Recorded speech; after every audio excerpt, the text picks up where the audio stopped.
Graduate Studies at the Middle East Institute at Columbia University's School of International Affairs. I took many courses on the question of the Middle East conflict. Semester after semester, we studied the Middle East conflict as if it was the most complex conflict in the world, when in fact, it is probably the easiest conflict in the world to explain. It may be the hardest to solve, but it is the easiest to explain. In a nutshell, it's this. One side wants the other side dead. Israel wants to exist as a Jewish state and to live in peace. Goodness. Israel also recognizes the right of Palestinians to have their own state and to live in peace. They do? The problem, however, is that most Palestinians and many other Muslims and Arabs do not recognize the right of the Jewish state of Israel to exist. This has been true since 1947, when the United Nations voted to divide the land called Palestine into a Jewish state and an Arab state. Really? The Jews accepted the United Nations partition, but no Arab or any other Muslim country accepted it. When British rule ended on May 15, 1948, the armies of all the neighboring Arab states, Lebanon, Syria, Iraq, Transjordan, and Egypt, attacked the one-day-old state of Israel in order to destroy it. But to the world's surprise, the little Jewish state survived. Then it happened again. In 1967, the dictator of Egypt, Gamal Abdel Nasser, announced his plan, in his words, to destroy Israel.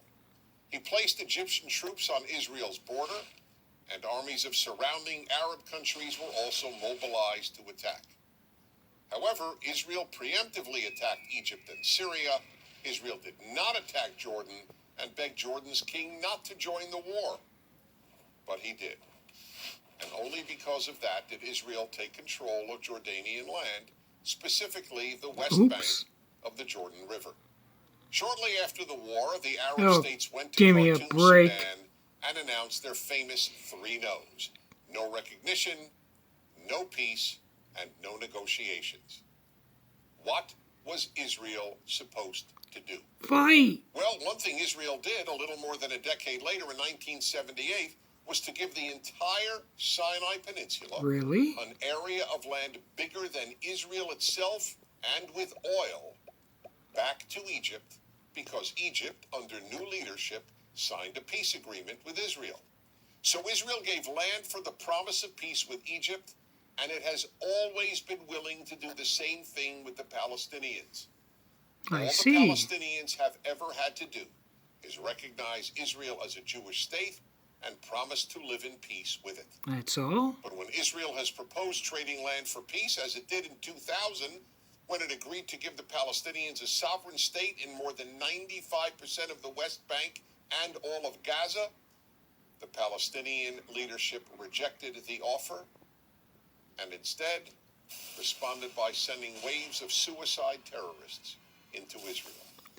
Meanwhile, Palestinian radio, television, and school curricula remain filled with glorification of terrorists, demonization of Jews, and the daily repeated message that Israel should cease to exist. So it's not hard to explain the Middle East dispute. One side wants the other dead. The motto of Hamas, the Palestinian rulers of Gaza, is, "We love death as much as the Jews love life." There are 22 Arab states in the world. Give me a break. From the Atlantic Ocean to the Indian Ocean. Pathetic. There is one Jewish state in the world, and it is about the size of New Jersey. In fact, tiny El Salvador is larger than Israel. Finally, think about these two questions. If tomorrow Israel laid down its arms and announced, "We will fight no more," what would happen? And if the Arab countries around Israel laid down their arms and announced, "We will fight no more," what would happen?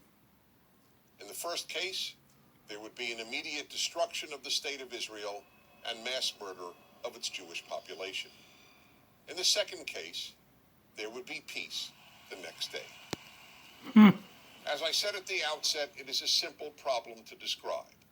One side wants the other dead. And if it didn't, there would be peace. Please remember this.